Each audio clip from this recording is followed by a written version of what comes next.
Personal notice. Danger's my stock and trade. If the job's too tough for you to handle, you got a job for me, George Valentine. Write full details.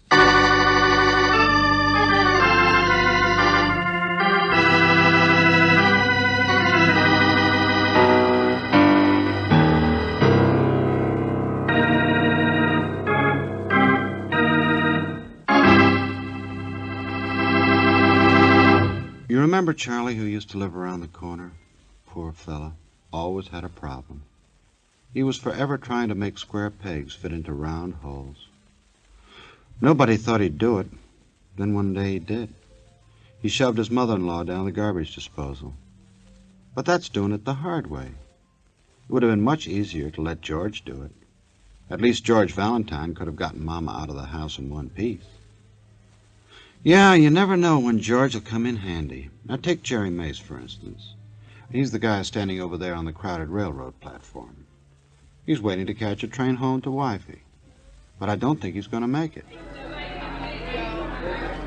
Come on, give me my change. I'm trying to get the 5:15. Thanks.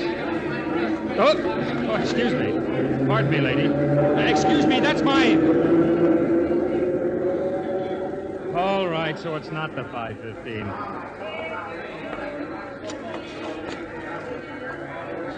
Well, look who wants to read the newspaper. Who's following who, friend, you or me? Come on, loosen up, what are you... Hey, look out! Let go of my...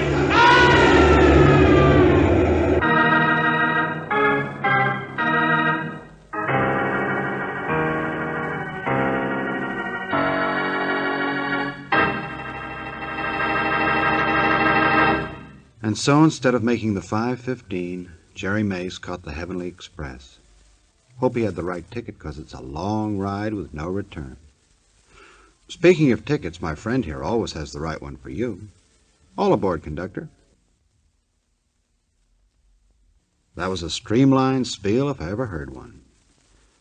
Now let's see if we can find out what caused Mr. Mace to do a jackknife onto the railroad tracks. It's Jerry Mace. Yeah, that's who it is, all right.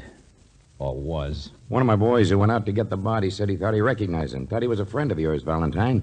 That's why I got you down here to my office so fast. Wait a minute, Lieutenant Johnson. Didn't he have any identification?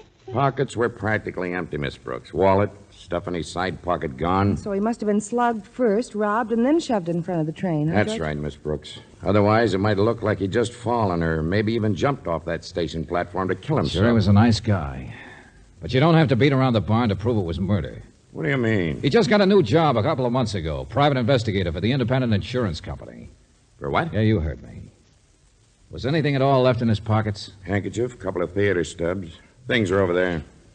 He used to carry a blue notebook, George, remember? That he'd write up his cases and... Jefferson theft case. Ah. I remember now. Insurance bulletin. Independent insurance company. Yeah. Yeah, that's the insurance company in the case, all right. What are you talking about? Swedish match killing. 50,000 taken. And before that, the Prairie bank job. All one man. Prairie dog, the boys call him. Clear it up, Lieutenant. The one man I've wanted to get more than anyone else in the world. 6 unsolved crimes in the past 2 years. One of them a murder. Each time by the same guy. Dumb crimes. Clues all over the place. But we've never been able to catch him. What's that got to do with the independent... He's sloppy. Leaves cigarettes on the floor when he cracks a safe. Uses a funny black kind of Swedish safety match. Wears a pair of greasy gloves. Oh, we know lots of things, but we can't catch up. Lieutenant, I ask you what His it had last crime was another robbery-murder. That insurance company a friend here worked for got hooked. Oh, so that might have been the case Jerry was working on. Prairie pawn shop. What, George? Hock your shirt, we'll loan you another. Yeah, it's a pawn ticket. Slipped down through a hole in his pocket, I guess, into the lining of his coat. No date on it. Yeah, well, I'm going to find out for sure what Jerry Mace was working on. From the independent insurance company. It's after 6 o'clock, Lieutenant. I know their office will be closed, but in a little while I ought to be able to find somebody. What's the Prairie? What is it? Didn't you ever hear it called that? Commercial Street, lower end, from front to third. You mean it's a district right here in town? Sure. In the daytime, it's industrial. Night's another matter. Shadows don't even trust the street lamps. Every man for himself, and the devil has to pay admission. Yeah, nice place. That's where this prairie dog killer of yours comes from? Maybe, I don't know. That's why I want to check what Mace was doing. Okay. Come on, Angel, we're leaving too. Where are you going, Valentine? To hock my shirt and see what I get in exchange.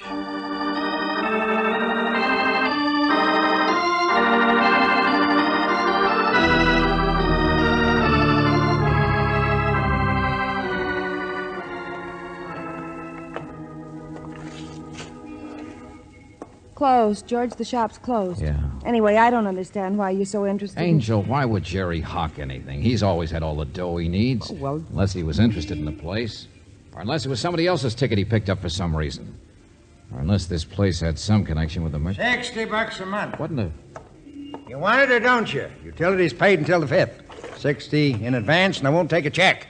If you don't want it, loiter somewhere else. I'm nervous about the plate glass. Want what, for heaven's sake? I own the building. What do you think? I'm out walking for my constitution? Hold it, brother. The hock shop here is for rent? Yeah, tenant just closed up today. Name was Felix. Very substantial citizen. Always paid in advance. Can't you read the sign? Here. Yeah, George. Out of business. Store to let. Yeah, we didn't notice. All right, now you do. Think you want it? Let me know. Choice location. Yeah, sure. Well, George, at least this is one lead you can cross off your... What's the matter? I read you the sign. I'm reading between the cracks. What? Yeah, there's a light between the cracks. Premises aren't quite empty yet. Let's try one of the side street doors.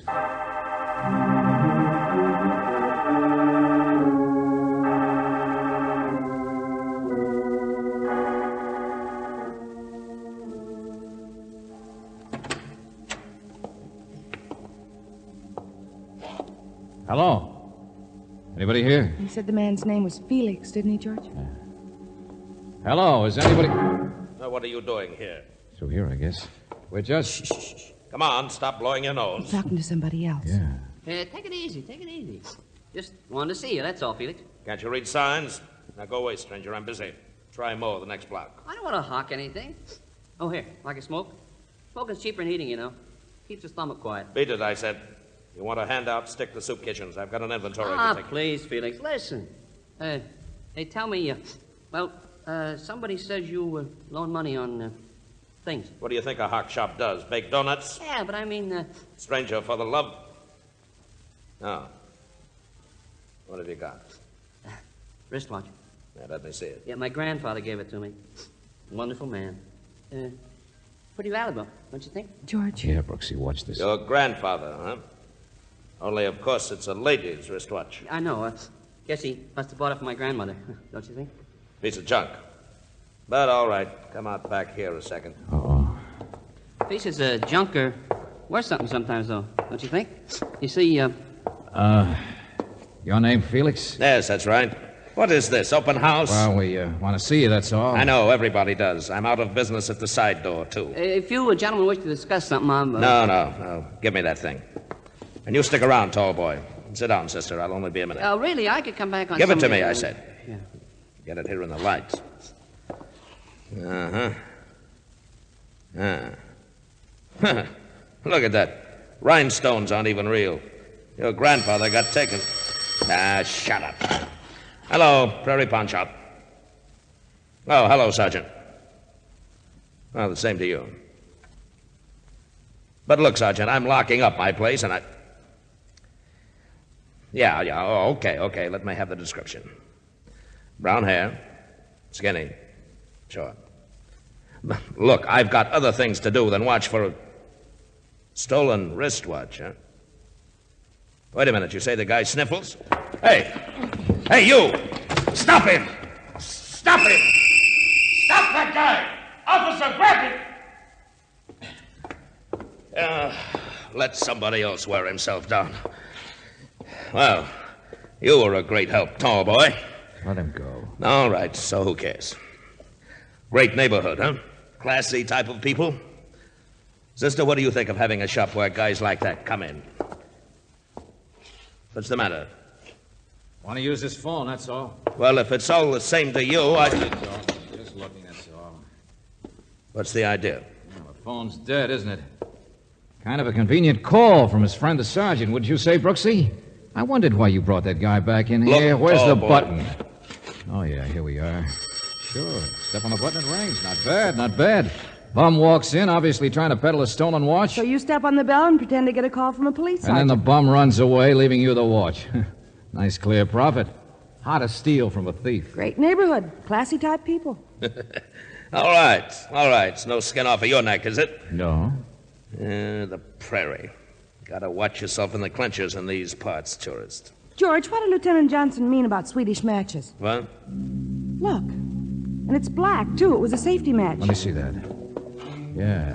Now sit down, Buster. You and I are going to have a little No, talk. no, George. It was the other man, the sniffy one who dropped it. It was when he lit his cigarette coming in here. I remember. You sure? I'm positive. Come on.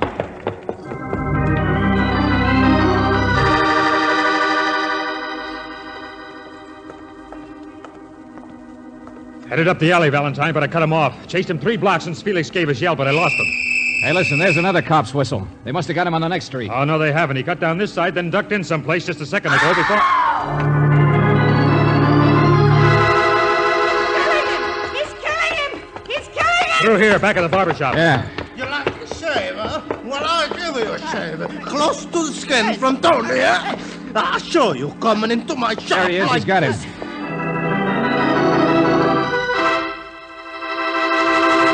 All right, Tony, you can get off his chest now. A lady I have under the machine. He come running into my shop.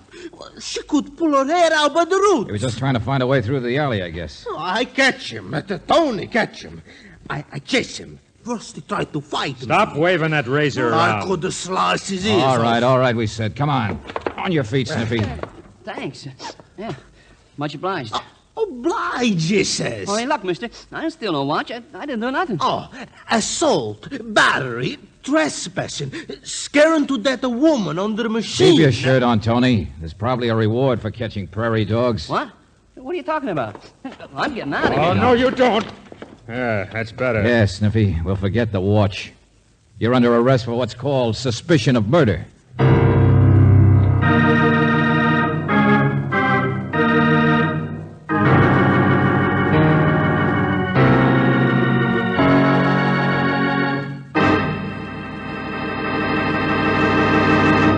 That boy Valentine's just full of good news, ain't he? He can toss more accusations around than a politician at a 4th of July picnic. Now, do you really think little old Drizzlepuss is the nefarious prairie dog? I can't go for it. Get it? Gopher? Prairie dog? Swell. Well, while you kick it around, let's see what old groundhog here can unearth. Dig me, pal?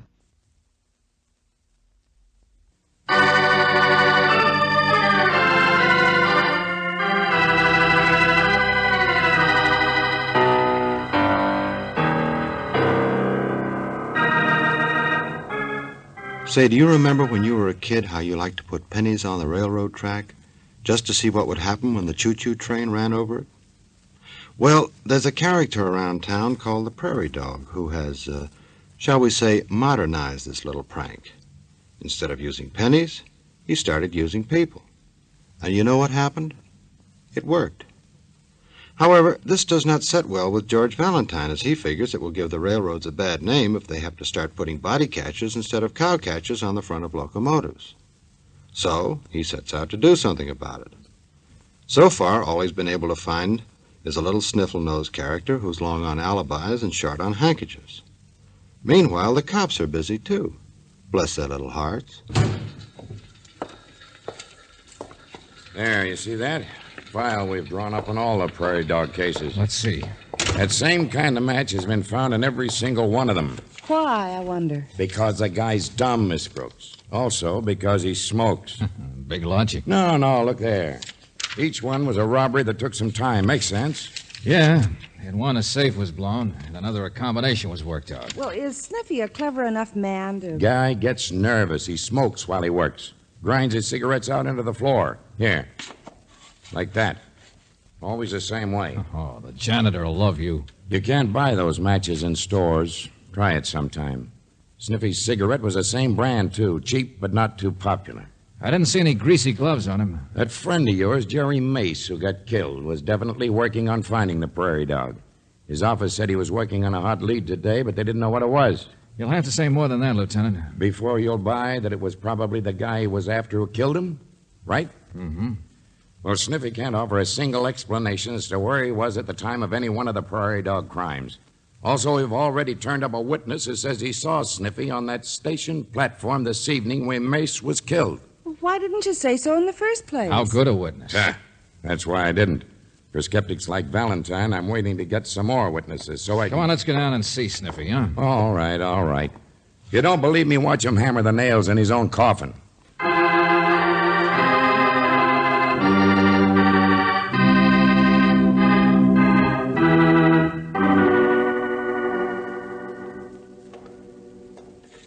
Now, you understand I want to cooperate all I can, gentlemen. Just a simple misunderstanding. Oh, I don't blame you. I know how these things can happen. Why'd you steal that wristwatch you tried to sell to Felix, Sniffy? Yeah, I'm glad you asked me, because I've been trying to explain to this other gentleman. Can it? Valentine, we can't find any record of it being stolen. Well, of course you can. See, my grandfather... Can it, I said. Yeah, well, I just want you to understand. Now, I have stolen things before. I've even been to jail for it. I certainly wouldn't do a thing like that again. Ah, so you've got a record, too, huh? Oh, yeah. Yeah, they'll find it out sooner or later. I might as well be honest, don't you think? Just like that business of the station platform, it's suddenly occurred to me that I was there this evening. Oh, is that so? Yeah, it was just hard for me to remember. Oh, not that I was there when any murder took place, but, well, I find the interurbans a very cheap place to sleep, and there are always plenty of newspapers to read, and so you see, I generally am at almost every station in town every day.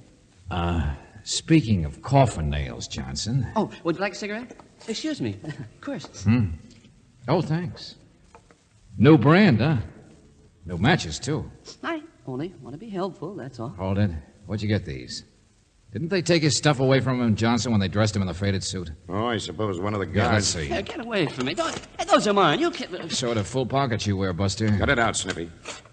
Candy bar, package of gum. Well, none of that stuff is worth more than a few cents. Not any of it. The man's got to be comfortable, doesn't he? Where'd you get it? Yeah, even a cigar. A what? Hey, that's mine. That's one of my cigars. A very good cigar, Lieutenant. I meant to thank you.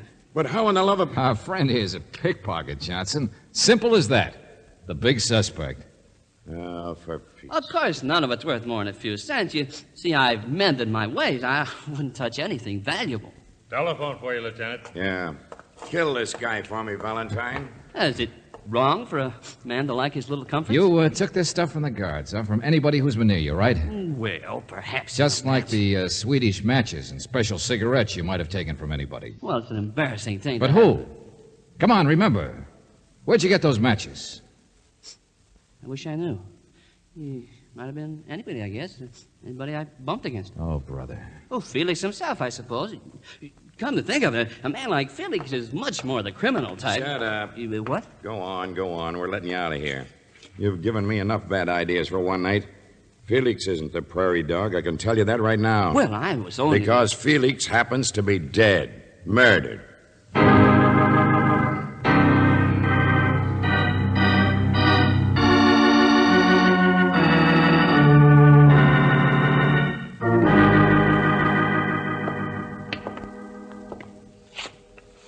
That's Felix, all right.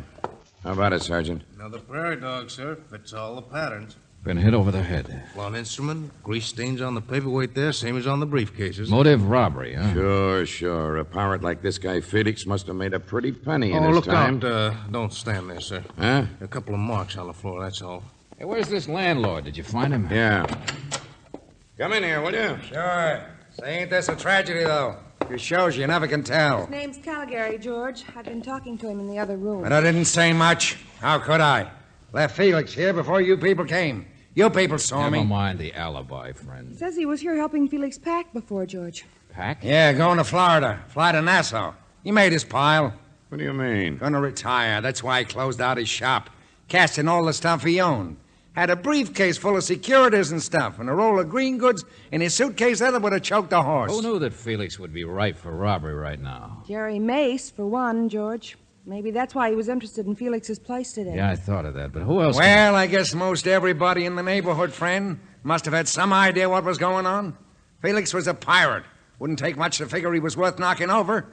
But knowing his exact schedule, the fact he'd be late in the shop tonight, be leaving from here and so on, well, maybe not so many. Uh-huh. Bit more than just you, I suppose. Don't think I'd fall into that one, do you? I wasn't born yesterday, tourist. Lieutenant, come here. Take a look. Tennis shoes. Huh? Marks from them, I mean. The killer was wearing them. On the floor, you see? Same as in the last prairie dog case. Same type shoe. What are you trying to do, rub it in? Every time we learn more and more about less and less. Clues. I just thought you'd want to know. The pattern is so... Cigarettes, matches, greasy gloves. But do we get any fingerprints? No. I tell you, this prairie dog is one guy who Take wanted... it easy, Lieutenant. Valentine, he could be practically anybody in this entire city. He's killed 2 people today, and we haven't moved 1 inch closer toward catching him. Yeah, I get the general idea. Only then I changed it. Huh? I decided I've heard enough. And if I'm right about what I've heard, then it's all over but the shouting. Now, look, Mastermind. Suppose you and Caligari here just sit tight, and I'll be back later. Come on, Angel. Let's go to work on a prairie dog while he's still out in the open.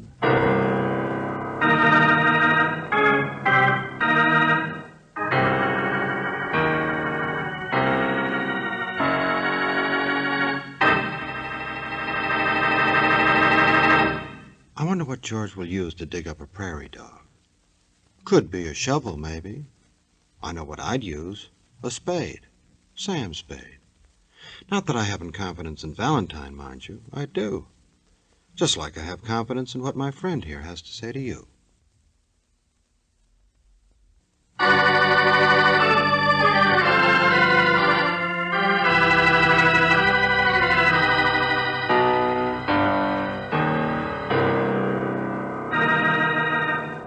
Now let's see what George and Brooksy have dug up on the prairie dog situation. Oh, that's them getting out of that car over there. I don't see him, George. I hope we made it in time. Yeah, well, he had to change his clothes again. If he's not here, I don't know where we'd ever find him. Yeah, coming down the other steps. Hello, Sniffy. Ah, evening, miss. Well, welcome to the fresh air. No, wait, I need your help. Oh, sure. Yeah, some things I'm pretty handy at. Well, it's just helping my memory, that's all. Wish I had one. You know, I walked into this case because a friend of mine was killed by the prairie dog. He was getting too close, I guess. In fact, from the location of that railroad platform, he was probably on his way to see Felix. He'd nosed around there before, so I guess Jerry had practically figured what the next crime was going to be. That so? Or maybe he'd figured how simple all of these prairie dog cases really are. Figured the clues. Figured why the clues were always the same. I don't get any of this, mister. What I didn't figure until now was what it was I walked into myself this evening. When I walked into Felix's place. That's where the memory comes in. Yes, we walked in by the side door, and then we heard Felix moving around, and he spoke, and we thought he was speaking to us. Oh, sure. Yeah, I know. I was there. You see, I had this watch of my grandfather's. Yeah, that's right. But I'm trying to remember what it sounded like when you and Felix walked into the back room. Remember? 2 of you coming into the back room, but only 1 pair of footsteps. His. I don't get it. And I remember the same thing when he pretended to get that phone call and you ran. You didn't make any noise. I don't get it. I suppose you dragged that watch in just so he'd invite you to the back room, where people would be less likely to see when you robbed and killed him. I don't get it. Why don't you say something different? What we walked in on was murder. That's the real reason you ran. Look, you're worse than that lieutenant. I didn't kill Felix. Remember? I was in jail. You weren't in jail when Jerry Mace was killed. Huh? You don't understand why the same clues were always left by the prairie dog. Of course not. You're dumb like everybody else, so it never occurs to you those clues, the cigarettes ground out, the special matches, the greasy glove marks, the tennis shoes, were only to make people think in terms of one man. But suppose the prairie dog is 2 men, working together. And how to fool people. Not bad. Each would have an alibi one time or another. All sorts of neat ramifications. Huh. That's a pretty word. And you're trying to make something against me just because you think I was wearing tennis shoes. Well, you don't make sense. Look. That's leather. Best pair in the city don't. And don't the rest of your memory work? Felix gave a yell. The cops started after me. I've been in jail ever since. This is the same pair I got dragged in with. No spares in my pocket, see? That's why I'm so sure it's you. You've changed shoes. When could I change my shoes? What? You had to change them. Your murder of Felix was interrupted by us, and there you were with all the evidence ready for planting. Well, you could save yourself on the matches and cigarettes by that little pickpocket exhibition in jail. But if you'd been caught with the shoes on, they would have hung you. So, I wished a pair of hard ones out of the air, mister. When could I have? So simple it hurts, Buster. Because there's only one person who could be your partner. Only one person you could have given the evidence to, so he could go ahead and kill Felix and get you off the hook as well as collect the loot. Only one person you could have run to when you knew the cops had you surrounded and would nab you any second. The guy who caught you. That barber, Tony. Yeah? Is that so? It's the only way it could work, Buster. Just like the only way Jerry Mace could have had his pockets emptied before he was shoved in front of that train. He couldn't have been slugged in public and then rolled and then pushed, could he? George, that's right. Yeah, Angel, we missed that before. His outside pockets were empty. In the crowd, the only way that could have happened was if a pickpocket did it before Jerry even knew he was there. So you hung yourself on that one, Buster, showing off your ability. Now, come on. We're going to go see the barber about a two-headed haircut. Look out, George, he's... Thanks for giving me an excuse, Buster.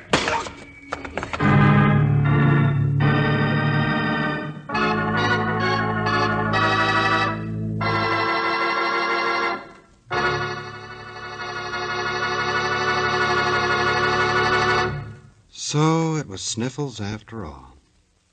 Say, I know a good way to save the state some money.